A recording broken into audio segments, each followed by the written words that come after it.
The Mayor of Salford here. So can we ask you, why has it been removed from just 3 floors? So at the moment, what we're having here is a private finance initiative. So 9 blocks are covered by that PFI.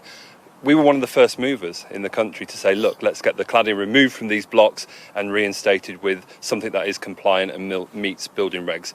What the government has said since then, though, is the local authorities can't loan money to the PFI. We've also been told we're not eligible for the £400 million that they made available for councils and social housing providers up and down the country last year. So at the moment, we're having to go back to the private financiers of this scheme to say, look, we need the money. And the announcement today for ACM cladding still doesn't apply to private finance initiatives in the country. It's an absolute disgrace what's going on at the moment. Let me just be clear, £600 million collectively has now been made available by the government to remove this sort of cladding, yet it doesn't apply to the social housing here. Absolutely. It's absolutely bonkers. It's a disgrace what's actually happening up and down the country at the moment. These people, as you've heard, live in fear. This is social housing. This stock will come back to the City Council at a point in the future when the PFI has ended, and yet we can't apply for the £400 million that was made available last year, and we can't apply for this £200 million that they've made available today for the private sector. It just does not make any sense. So what are you going to do about it as the Mayor of Salford? Well, I'm going to speak out against all of this. I mean, I've been absolutely clear. The government, as soon as it was aware that it had problems with cladding systems that were non-compliant, that didn't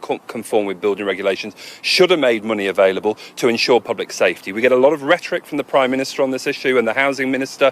They talk about the importance of public safety. What are they doing? 2 years on nearly since Grenfell, and very little movement is actually happening here. And we're being caught up in bureaucracy and red tape from the Treasury telling us because it's a PFI we can't access this money. It's a disgrace what's happening. And I should add that this funding that's been made available only applies to buildings with that particular type of cladding, the same cladding that was on Grenfell Tower. It doesn't apply to the many other buildings around the country that have also been deemed unsafe, and people are still living in fear of a fire around the country, feeling like they have to beg the government and property owners to feel safe.